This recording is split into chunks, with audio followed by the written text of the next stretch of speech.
39 வருஷம் வரைக்கும் யாருமே டபுள் செஞ்சுரி அடிச்சதில்லை.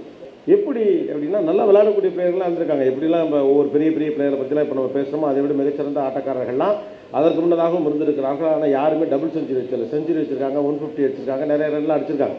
ஆனால் கிட்டத்தட்ட 39 வருஷம் அந்த ஃபார்மெட் ஆரம்பித்து யாருமே அடிக்கல. ஒரு நாள் ஒருத்தர் சின்ன வயசுலேயே கிரிக்கெட்டுக்குள்ளே வந்த ஒருத்தர் அடிக்கிறார், 200 ரன் அடிக்கிறார். அந்த மேட்ச் நான் பார்த்தேன். இங்கே இருக்க பல பேர் பார்த்துருப்பதற்கான வாய்ப்பு இருக்கிறது. வில் த மேஜிக் ஹேப்பன் அப்படின்னு அந்த கமெண்டேட்டர்லாம் சொல்லுவார். 200 ரன்னுங்கிற ஒரு மைல்கல்லை ஒருவர் எட்டுவாரா? ஏன்னா அப்போலாம் ஒன் டே மேட்ச்சில் 200 ரன் அடித்தாலே பெரிய மேட்ச்னு அர்த்தம். 250 அடிச்சுட்டா கட்டாயமாக ஆஸ்திரேலியா ஜெயிக்கும், நம்மளே விட்டு வீட்டுக்கு போயிட வேண்டியதான். இப்போல்லாம் 2020 250 அடிக்கிறானோ. பட் அப்போல்லாம் 50 ஓவர்ஸ் மேட்ச்சில் 250 அடித்தாலே மேட்ச் முடிஞ்சு போச்சு அப்படிங்கிற மாதிரி ஒரு மனநிலையெல்லாம் இருக்கும்.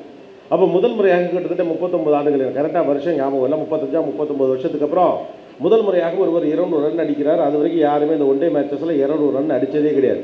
அது அடித்தது சச்சின் டெண்டுல்கர். அது வரைக்கும் அது யாரும் அடித்ததே இல்லை.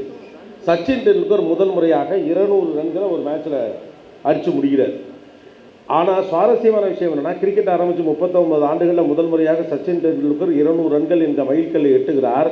அதுக்கு அடுத்த வருஷமே நம்மால் வீரேந்திர சேவாக் அடிச்சிட்டாப்புல, அப்புறம் ரோஹித் சர்மா அடிக்கிறாப்புல. இப்போ டபுள் செஞ்சுரி அடித்த வேண்டிய எண்ணிக்கையே எக்கச்சக்கமாக இருக்குது. டபுள் செஞ்சுரி 2-3 தடவைலாம் அடிச்சுட்டாப்புல ரோஹித் சர்மா.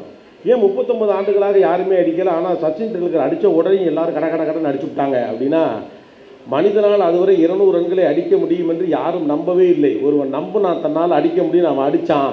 அவன் கொடுத்த நம்பிக்கை மற்றவனை அடிக்க வச்சுச்சு. அவ்வளோதான். முடியாதுங்கிறது மேட்ரு இல்லை, நம்புகிறோமா இல்லையாங்கிறது தான் மேட்ரு. That's only thing. இந்த உலகத்தில் முடியுமா முடியாதாங்கிற சந்தேகங்கள் எழுப்பியவர்கள் கடைசி வரை வேடிக்கை பார்த்து கொண்டிருந்த மனிதர்களாகவே இருக்கிறார்.